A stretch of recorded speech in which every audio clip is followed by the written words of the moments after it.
नमस्कार। अंग्रेजी नव वर्ष की आज 2 तारीख है। उसका सभी को पहले अभिनंदन करता हूँ। जो पिछला साल बीता, चाहे जैसी बीता, अभी हम नए साल की अगवानी के लिए तैयार हैं। अच्छा, नए साल की अगवानी के लिए तैयार तो हैं, लेकिन मुद्दा घूम फिर कर फिर वही है, भ्रष्टाचार। भ्रष्टाचार मीरा भाईंदर का। हमारे साथ फिर एक बार जुड़े हैं प्रदीप जंगम जी। जंगम जी के बारे में तो आप किसी परिचय का मोहताज नहीं है। जितने भी भ्रष्टाचार हैं आज तक, लगभग सभी का इन्होंने एक प्रकार से पोस्टमार्टम कर दिया, और उसकी जद में सभी बड़े नेता जो अपने आप को बुद्धिजीवी कहते हैं, जो बहुत वाइट कॉलर नेता हैं, मुद्दा आज फिर है। आज उन्हीं से रूबरू हो जाएंगे और पूछेंगे कि अब नया मुद्दा क्या। हर साल जो 6 जनवरी को, आज उन्होंने 6 जनवरी का अल्टीमेटम दिया है, 6 जनवरी को कुछ करेंगे, तो आइए उन्हीं से पूछते हैं। जंगम जी, सबसे पहले तो आपका स्वागत है। नमस्कार, धन्यवाद। नया क्या इस साल फिर? नया इतना ही है कि मीरा भाईंदर महानगर पालिका में 386 हमारे जो रिजर्वेशन है, जो पब्लिक यूज़ के लिए जितने भी प्लॉट्स रखे हुए गवर्नमेंट ने हमारे लिए, उसके ऊपर कोई नगर सेवक, कोई विधायक, कोई खासदार काम करते दिखता ही नहीं है, ना दिखा है कभी। और एम्यूनिटी ओपन स्पेस नाम की एक जो प्लॉट्स रहते हैं, जो मतलब बिल्डर के थ्रू जनता को देने चाहिए, महानगर पालिका उसे डेवलप करती है। पिछले 2 साल से इसकी हमारी लड़ाई चालू थी। इसमें से 25 प्लॉट की एक यादी मुझे अभी आज मुझको मिली है यहाँ पे। इसमें से 25 प्लॉट है, जिसमें सिर्फ 9 प्लॉट अभी तक डेवलप किए, बाकी की सब अभी तक अनडेवलप है। रीज़न क्या है उन्हें पता नहीं, इसके बारे में बोलेगा कौन? कोई भी नहीं। तो ये एक मुद्दा है। और ये अभी तो सिर्फ 25 ही है, और भी बहुत सारी लिस्ट है जो अभी तक आधी अधूरी है। इसके लिए ये लेटर देके मुझे तो बोला है कि आप आंदोलन ना करो करके, लेकिन ये जब तक इसका पूरा ऑडिट नहीं मिलेगा तब तक तो मैं बैठा ही रहूँगा। दूसरा मुद्दा ऐसा है कि बहुत सारे ऐसे गार्डन्स है जो रेडी है, जो पिछले 1 साल से सिर्फ एक कोई बड़ा नेता आएगा तब जाके ओपनिंग करेंगे, मतलब एक पॉलिटिकल प्रोग्राम उनको करना रहता है, हमारे नगर सेवक को, हमारे विधायक को। इसके लिए एक गार्डन है 305 करके, उसका ओपनिंग अभी तक किया नहीं है। मैंने 1 महीने पहले अल्टीमेटम दिया है कि 6 जनवरी के पहले अगर वो नहीं करेंगे तो मैं 6 जनवरी को आंदोलन करूँगा, और आंदोलन के बाद में उसका ओपनिंग करूँगा। जगह हमारी, टैक्स भर रहे हैं हम लोग, और इसका ओपनिंग करने के लिए हम ही को राह दिखाने वाले कौन है? यहाँ के विधायक, यहाँ के नगर सेवक, यहाँ का प्रशासन। कम से कम साल भर हो गया, आज कोविड का ये सब महामारी चालू है। वहाँ के जितने भी बुजुर्ग लोग हैं, जितने भी प्रेगनेंसी वगैरह सब बहनें हैं, उनको घूमने के लिए एक जगह नहीं है। हटकेश का अगर एक स्टॉप देखोगे वहाँ पे घूमने के एकमात्र ये गार्डन है, वो गार्डन अभी तक बंद ही है। इसके वो एक विषय है। ऊपर से इलीगल स्ट्रक्चर, कम से कम 35,000 से ऊपर इलीगल हमारे यहाँ पे नोटिस वगैरह देते हैं। नोटिस से लेके स्टे, और स्टे का खेल खेलते बैठते हैं। तो ऐसे इंजीनियर, ऐसे प्रभागाधिकारी, इनके ऊपर कुछ ना कुछ तो कार्रवाई, उनका ट्रांसफ़र, इसके लिए बहुत सारे ऐसे 3-4 मुद्दे लेके मैं आंदोलन में बैठने वाला हूँ। एक मुद्दा जो भ्रष्टाचार का मुद्दा है, अभी बीच में एक एनसीपी पार्टी की, एनसीपी का प्रेस कॉन्फ्रेंस था। उनके जिलाध्यक्ष ने कहा कि 200 से ज़्यादा एक इनलीगल स्ट्रक्चर हैं होटलों के। गृह निर्माण मंत्री जितेंद्र रावड़ भी आए थे, उन्होंने भी कहा। आयुक्त सुनता नहीं है। तो इसके पीछे आप क्या क्या गेम क्या है? देखिए, 2016 में मीरा भाईंदर शहर में आज तक किसी ने हिम्मत नहीं की थी। डांस बार जो कल्चर चल रहा है मीरा भाईंदर में, जो लॉजिंग का कल्चर चल रहा है, उसके खिलाफ में हम लोग ने आंदोलन रखा था। उसके ऊपर बाद में 17 डांस बार और लॉजिंग के ऊपर कार्रवाई होती। उसके बाद में नोटिस नोटिस का खेल चालू हो गया। 127 नोटिस निकाली, वो भी कभी यहाँ के जो शिवसेना के विधायक है, जो 11 साल से विधायक रह चुके हैं, उनको अचानक याद आ गई कि मीरा भाईंदर में लॉजिंग बढ़ गए हैं, मीरा भाईंदर में डांस बार बढ़ गए करके। तब 10-11 साल में उनकी नज़र नहीं पड़ी थी वहाँ पे। अचानक उनको याद आ गया। उन्होंने दाते जी को, कमिश्नरेट हुआ तो दाते जी को उन्होंने लेटर दिया। फिर कुछ ना कुछ तो उनका प्रेशर हुआ, फिर 127 नोटिस निकली। लेकिन वो 127 नोटिस का कहाँ, शिवसेना ने शायद से भगवा कलर डाल के मुरब्बा बनाकर खा लिया है, मैं तो यही बोलूँगा। और यहाँ पे अभी शिवसेना के दोनों विधायक हैं, गीताजी जैन है, प्रताप जी सरनाइक है। दोनों को तो मेरा ओपन चैलेंज है कि बार कल्चर आप हटा के दिखाइए मीरा भाईंदर शहर से। एक भी नया और इलीगल स्ट्रक्चर है वो तो हटा ही हटाए, और एक भी डांस बार को और लॉजिंग को परमिशन ही नहीं मिले कलेक्टर से। जहाँ तक जानकारी है कि जो जितने भी लॉजिंग है, बोर्डिंग, जो लॉजिंग बोर्डिंग है, और जो डांस बार कल्चर है, तो इसमें सबसे ज़्यादा तो हाथ तो यहाँ के नगर सेवक और विधायकों के ही इनके ऊपर छत्र छाया है। तो आप मांग करेंगे किससे, और मांग पूरी कौन नहीं, करेगा? अगर भले उनका छत्र छाया रहे, लेकिन कलेक्टर्स को ऑर्डर्स है। कमिश्नरेट हुआ है तो पुलिस आयुक्त तो खुद दाते जी अगर प्रेशर करेंगे उस हिसाब से, आईएएस जो हमारे कमिश्नर है राठौड़ सर, वो भी अगर मिल के ये करेंगे तो 127 लीगल नोटिस है। अभी तक तो उन्होंने स्टे भी लिया रहेगा उन सभी लोगों ने। तो उसके ऊपर कार्रवाई कर सकते हैं। आप शुरू तो करिए। पहली बात तो आप सिर्फ घर बैठे सिर्फ लेटर देते बैठेंगे, विधायक का ये काम नहीं होता है। विधायक आप इलीगल चालू है ना वहाँ पे, इलीगल और डांस बार है, आप खड़े रह के तोड़िए ना। आपके पास इतना टाइम नहीं है, आपके पास विदेशों में घूमने के लिए टाइम है। तो मेरा इतना ही बोलना है कि जितने भी इलीगल स्ट्रक्चर है उनको प्रशासन, स्थानिक जो भी नगर सेवक की बॉडी है, और कहीं ना कहीं छुपे तरीके से जो देखो, जिस गलत चीज़ का जो विरोध करता है ना उसको हम बोल सकते हैं, लेकिन वो कोई बोलता ही नहीं। एक भी नगर सेवक आज खड़ा रहे ना, आज हम लोग के पास तो पावर भी नहीं है, कोई भी संवैधानिक पद पर नहीं है हम लोग, फिर भी आज हम लोग लड़ाई लड़ रही है। लेकिन नगर सेवक रहने के बावजूद जो पावर है, विधायक रहने के बावजूद जो पावर है, सांसद रहने के बाद जो पावर है, वो पावर रहने के बावजूद भी ये लोग चुप ही बैठे हैं। मतलब ये सब लोग मिले हुए हैं, सब लोग को उनका कलेक्शन मिलते जा रहा है और हफ्ते खा रहे हैं। मेरा तो आरोप है, और आरोप झूठा है, साबित करके दिखा है। आओ खड़े हो जाओ, 127 के 127 बारों पर जाओ, तोड़ के दिखाओ। आप शिवसेना को चैलेंज करता हूँ मैं। शिवसेना के जो नगर सेवक है प्रताप सरनाईक की मैं बात अगर करूँ, बीच में जब नरेंद्र मेहता विधायक थे, मुझे याद है, दोनों आमने सामने एक अवैध मुद्दे पर आए, लेकिन उसके बाद भी जैसे लगता है कि फिर वो कहीं ना कहीं फिर आके उनका पैचअप हो जाता है और वो फिर एक हो जाते हैं।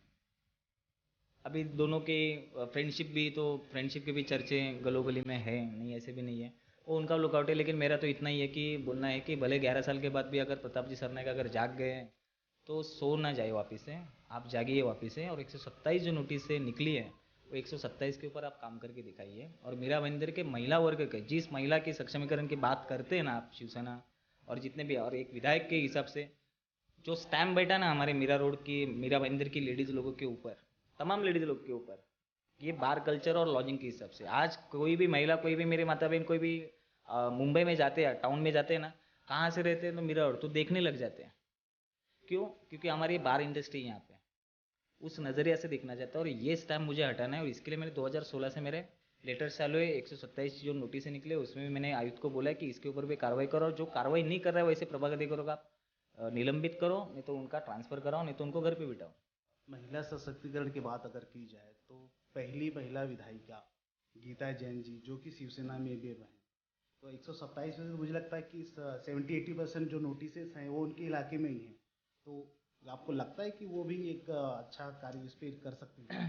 कर सकते हैं, मतलब आज विधायक उनको अगर चुनकर दिया है जनता ने, तो जो मुद्दा है, जो समस्याएं हैं, उनके ऊपर तो उनको आवाज़ उठानी चाहिए। वो अगर खामोश बैठेंगे तो कहीं ना कहीं तो वो भी इन सभी 127 के लॉबी में शामिल है। मैं तो ये खुले हम बोल सकता हूँ। आपको अगर विरोध करना है तो आप खुल के आइए, आप भी बैठिए ना। आपको तो बैठने की ज़रूरत नहीं है, बैठने की मतलब आंदोलन वगैरह करना तो हम लोग का काम है, क्योंकि हम लोग कोई नगर सेवक नहीं है, ना विधायक है, ना खासदार है, ना किसी पॉलिटिकल पार्टी से जुड़े हैं हम लोग। तो आप तो विधायक हो, तो आपको तो सर पर बैठकर कमिश्नर को सुबह उठाकर लेकर जितना भी जो भी सिस्टम है उसको लेके जाके उसको तुड़वाना चाहिए। तो इनकी ड्यूटी है और उनको करनी चाहिए। और मैं भी उनको खुले निवेदन करूंगा कि एक महिला आमदार होने के बावजूद अगर आप ये नहीं कर पा रहे तो आप नाकाम हैं। नहीं, नाकामी की बात ठीक है, वो उनकी कार्य क्षमता जो भी होगी, कार्य कुशलता होगी। नहीं, कार्य क्षमता ऐसा आप बोल नहीं सकते हो ना। आप आमदार बन गए हो तो आपके पास सब राइट्स आ गए। पहली बात तो इसके पहले के जो बीजेपी के विधायक है वो सुबह 7 बजे उठकर एक 3 महीने की बच्ची का घर तुड़वा सकते हैं। 3 महीने की बच्ची थी, 3 महीने भी नहीं, शायद से 1.5 महीने की बच्ची थी। 1.5 महीने की बच्ची का घर वो तुड़वा सकते हैं। उनको मतलब उनको तो क्या बोलते हैं, इंसानियत नहीं थी। 1.5 महीने की बच्ची को सुबह 7 बजे नींद में सोई हुई बच्ची को अगर घर से उठाकर उसका वो झोपड़ी तोड़ सकते हैं अपनी नवरात्रि के लिए, लोटस नवरात्रि के लिए। और वो भी तो खड़े रह के सब बार वगैरह सब तुड़वा ही रहे थे ना। तो आप भी आइए एक्शन पे, दोनों विधायक।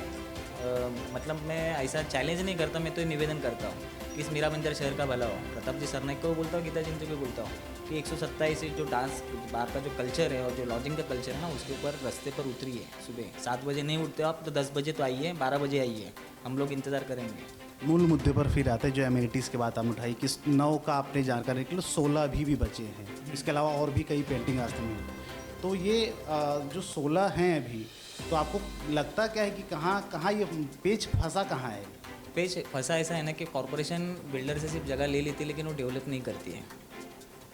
डेवलप नहीं करते, रीज़न देते कि हम लोग के पास पैसा नहीं है। अगर ये जगह अगर डेवलप होगी तो इसमें पब्लिक का भला होगा। मैरिज के जितने भी हॉल हैं, और इस मीरा भाईंदर में ट्रेंड ऐसा है ना कि पब्लिक की ज़मीन किस ठेकेदार को देके वहाँ पे 5 लाख रुपए देके आप शादी करवा, उसको कम्युनिटी हॉल बोलते हैं लोग। तो हम लोग का टैक्स भरने का फ़ायदा क्या? आज हम लोग को पार्किंग अगर 4 व्हीलर अगर मैं लूँ तो पार्किंग करने के लिए जगह नहीं है, क्योंकि जितने भी यहाँ पे जो एम्यूनिटी जो स्पेसेस यहाँ पे बोले हैं वो सब वैसे के वैसे पड़े, उसका यूज़ करने दिया नहीं जाता है। और जितने भी पार्किंग के प्लॉट थे वो तो बिल्डर लोग को बेच दिए इन्होंने रिजर्वेशन चेंज करके, वहाँ पे बिल्डिंगें खड़ी है। और ये एक प्लॉट महानगर पालिका का प्लॉट महासभा में लाते हैं, उसको सब नगर सेवक साइन देकर उसको समर्थन देते हैं, उसके बदले में उन लोग को लाखों रुपए मिलते हैं। और वो प्लॉट जिसकी कीमत आज के डेट में अभी टोटल अगर प्लॉट अगर आप देखेंगे, इसमें अगर एक लिस्ट मुझको दी है ना, इसमें से समावेशक आरक्षण करके है, इसमें 15 ऐसे रिजर्वेशन है जो हमारे स्कूल की जगह थी, महानगर पालिका के स्कूल और ग्राउंड बनने चाहिए थे, 15 बिल्डर को दिए। इसमें 7-11 के 2 प्लॉट है, मनोज पुरोहित है, और बाद में पोरवाल ग्रुप है, सुल्तान एजुकेशन ट्रस्ट है, राहुल तिवारी एजुकेशन ट्रस्ट है। इन लोग को ऐसे पानी के भाव में दे दिए, जिनके अगर मार्केट वैल्यू है 15 प्लॉट की निकले कम से कम 1,500 करोड़ की मार्केट वैल्यू है, ऐसे ही दे दिया उनको चंद पैसे के लिए। पूरा प्रशासन, नगर सेवक, आमदार को तो मालूम पड़ता ही है कि क्या होने वाला और क्या नहीं होने वाला। भाई हमारी ज़मीन है तो हम तो हमारा ध्यान रखेंगे ना, लेकिन सब चंद पैसे के लिए बिक गए सब लोग, और ये 15 प्लॉट तो ऐसे ही गए। तो ये बाकी के जो प्लॉट है वो ऐसा ना करें, तो ये उनको आगाज़ देने के लिए मैं 6 जनवरी को उनको मैं अल्टीमेट पिछले जब हम लोग पिछली हमारी मुलाकात हुई तो मैंने एक शिक्षा माफिया का मुद्दा उठाया था, आपने भी उस पर चर्चा की थी। 2 नाम जिन्होंने आपने गिना, 7-11 और राहुल तिवारी। तो मेरे ख्याल से सबसे ज़्यादा चर्चा में फिलहाल ये 2 नाम है। तो इन लोगों के पास भी जब ये है तो इनके तो नाम कई बार उठे, तो क्या इन पर कोई शासन प्रशासन सख्ती नहीं दिखा पा रहा है? क्या कारण क्या है इनके पीछे? प्रशासन को कुछ पड़ी नहीं है, और पहली बात तो पब्लिक को भी पड़ी नहीं है। अभी आप देखिए ओस्तवाल है, ओस्तवाल एजुकेशन सोसाइटी 306 का जो रिजर्वेशन उन्होंने खाया है, पहली बात तो उनकी अगर स्कूल डेवलप हुई तो उसमें तो मीरा मंदिर का कोई बच्चा पढ़ने जाता ही नहीं है, जो भी जाता है तो प्राइवेट जाता है। अभी यहाँ का आपको बताता हूँ मैं, 237 ये 7-11 कंस्ट्रक्शन का जो स्कूल बना है, ये मेरी ज़मीन थी, मेरी मतलब मैं टैक्स भर रहा हूँ, मैं मीरा मंदिर करूँ, मेरी ज़मीन 7-11 ने लिया, वहाँ पे आज 1.5 लाख रुपया डोनेशन ले रहे, फीस ले रहे। मेरा मंदिर वासी को क्या मिला उसके बदले में? कुछ भी नहीं मिला, और ये तो करोड़ों रुपए का तो मुनाफा कमा रहे हैं। 7-11 कंस्ट्रक्शन कंपनी अपने स्कूल का ऑडिट दिखाने की हिम्मत रखेंगे? कभी नहीं रखेंगे।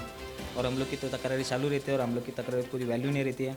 फिर उसके बाद आता है आपका पोरवाल का भी, दिलीप लालचंद पोरवाल, इनका भी 84 प्राथमिक शाला और खेड़ाचे मैदान है, उसका भी एक रिजर्वेशन है मतलब। और ये अपना तिवारी का Rahul education Tiwari, Rahul education society, इनके स्कूल में भी किसी मीरा मंदिर वासियों को फ्री में एडमिशन नहीं मिलता है, उधर भी लाखों रुपए देना पड़ता है। मीरा मंदिर में 7वीं तक स्कूल है, 10वीं तक भी नहीं है, ये लोगों को नहीं समझ में आ रहा है। तो हमारे नगर सेवक हम क्यों चुन के दे रहे हैं? एक कॉलेज नहीं है अभी तक जहाँ पे 12वीं तक, मतलब कोई घर का बच्चा महानगर पालिका के स्कूल में जाए तो 12वीं तक वहाँ से पढ़ के बाहर निकले, तो ग्रेजुएशन तक पढ़ के बाहर निकले। एक भी कॉलेज नहीं है सरकारी, एक भी मेडिकल कॉलेज नहीं है। आज हम लोग को 25-25 लाख रुपए डोनेशन लेके मेडिकल के एडमिशन लेने पड़ते हैं, तो इसके ऊपर बोलने वाला कोई नहीं है। तो ये आगाज़ करने के लिए मैं 6 जनवरी को आंदोलन कर रहा हूँ कि कम से कम समझो, अभी तो ये प्लॉट बेचना बंद करो, क्योंकि और भी 25 प्लॉट बचे हैं, उसके ऊपर ये ऐसे ठहराव लाएंगे। हमको तो मालूम नहीं पड़ता, पब्लिक को तो मालूम नहीं पड़ता, लेकिन ये सबका खेल, इसमें करोड़ों रुपए का हमारा नुकसान है। हमारी ज़मीन में हम लोग दूसरे को देके स्कूल बना, और हम ही लोग वहाँ पे एडमिशन लेंगे लाखों रुपए देकर, तो क्या मतलब है हम लोग का टैक्स भर के? ये जो ठहराव की जो बात की आपने, जो नगर से जो ठहराव में सहमति देते हैं, तो क्या आपको नहीं लगता कि उनको बताया जाता है? कुछ तो मोल भाव पर्दे के पीछे होता है कि वो सही में उन्हें कुछ नहीं पता होता है? नहीं, सब पता रहता है। नगर सेवक को कोई ठहराव लाना है ना, तो अगर ये चेंज है ठहराव में, अभी 115 नंबर का रिजर्वेशन हाल ही अभी पास किया, 2020 में पास किया, आर्यन बिल्डर को दिया। प्राइम लोकेशन प्लॉट है, 22 माले का बिल्डिंग का परमिशन उनको दे दिया। किसको पूछ के दिया आपने? पहली बात तो हमारे तो एक जगह चला गया वहाँ पे, वो तो एक 3 माले का स्कूल बना देगा वहाँ पे, लेकिन वो पूरी जगह 22 माले का स्कूल नहीं बन सकता था। हमारा महानगर पालिका बना सकते थे, लेकिन महानगर पालिका प्रशासन को बनाना नहीं है, और यहाँ के नगर सेवक को बनाने देना नहीं है कि अगर कोई हाईफाई अगर कोई कॉलेज मीरा मंदिर में बनेगा तो इधर जितने भी स्कूल माफिया है उनका दुकान, उनका घर बंद हो जाएगा। पहली बात तो उनके खाने के वांदे हो जाएंगे। इसके लिए 7-11 स्कूल भी बंद हो जाएगी, तिवारी स्कूल भी बंद हो जाएगी, नया नगर में भी जो स्कूल चालू है वो भी सब बंद हो जाएंगे, तो कॉलेज भी, अस्मिता कॉलेज वगैरह सब बंद हो जाएंगे। इसके लिए 22 माले का स्कूल कभी नहीं बन सकता है मीरा मंदिर में, और ये ऐसे बिल्डर लोग को बेचते हैं अपने ही नगर सेवक। मेरा तो मीरा मंदिर के जनता को आह्वान है कि अपने अपने नगर सेवक को सिर्फ इतना पूछे कि आपने 7वीं तक अभी तक स्कूल क्यों रखा है, 12वीं तक आप कब करेंगे? कौन सा मतलब, नरेंद्र मोदी तो अभी पंतप्रधान है, 10 साल हो गए, और 50 साल के बाद करेंगे क्या? मतलब नरेंद्र मोदी ही करेंगे कि और कोई दूसरा अवतार अभी और आएगा बीजेपी की तरफ से जो पंतप्रधान बनेगा तभी आएगी सत्ता बीजेपी की, इसके लिए बोल रहा हूँ बाकी। यानी 6 तारीख को आप एक फिर नए साल में एक शुभारंभ करेंगे, मतलब हाँ, भ्रष्टाचार शुभारंभ के करूंगा। खिलाफ। हाँ, हर साल मेरा बंदर वासियों को एक कुछ ना कुछ गिफ्ट रहता ही है। 2016 में मैंने 17 बार तोड़े थे, लॉजिंग तोड़े थे। 2016 में तोड़े थे। 2017 में मैंने 7-Eleven कंपनी का 10 साल से जो हड़प करके रखा था वो एक मैटरनिटी होम मैंने चालू करके दिखाया। वहाँ पे ओपीडी सेंटर चालू है, 70 से 80 पेशेंट वहाँ पे आज दवाई लेते हैं। 2018 में मैंने रिजर्वेशन नंबर 246 7-Eleven जो ग्राउंड है वो उसकी लड़ाई मैंने चालू की थी। रिजर्वेशन नंबर 300 मैंने तभी मुहैया कराया था। 2019 को मैंने 246 रिजर्वेशंस मैंने चालू किया था। 2018 में शायद से स्पोर्ट्स कॉम्प्लेक्स का आंदोलन था, वो स्पोर्ट्स कॉम्प्लेक्स भी दिया। मतलब एक पिछले 4 साल में 5 चीज़ें मैंने आंदोलन के माध्यम से जनता को उपलब्ध करा के दी, और ये 2021 में भी एक कोई ना कोई एक चीज़ में मीरा बंदर वासियों को मैं गिफ्ट दूंगा। यानी कहा जाए तो मीरा भाईंदर की जो जनता है उसको कहीं ना कहीं शासन प्रशासन से ज़्यादा कहीं ना कहीं प्रदीप जंगम की भविष्य में जरूरत पड़ने वाली है, जो उनकी सुने, जो उनके लिए कुछ करे।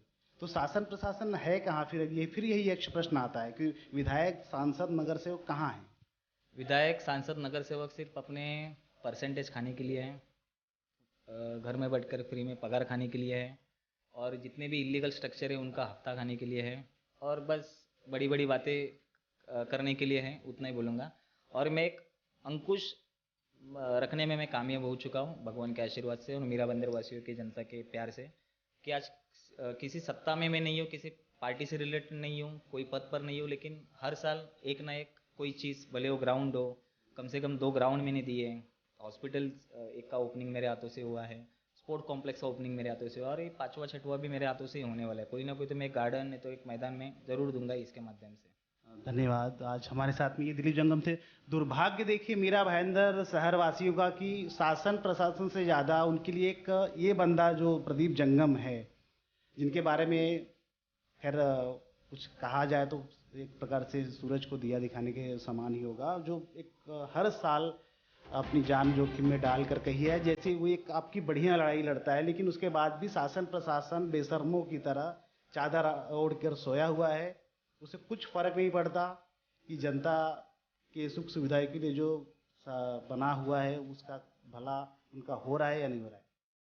हम उम्मीद करते हैं नए साल में प्रदीप जंगम जी इसी तरह जनता के मुद्दों को उठाते रहें, और कहीं न कहीं जनता के जो अंतिम तबके तक है उनके लिए शासन प्रशासन से लड़कर झगड़कर उनकी चीज़ें, उनके हक की चीज़ें उनके मुहैया कराते रहें। तब तक के लिए हम विदा लेंगे और फिर जल्द ही एक नए मुद्दे के साथ में हम जरूर फिर मिलेंगे। तब तक के लिए नमस्कार।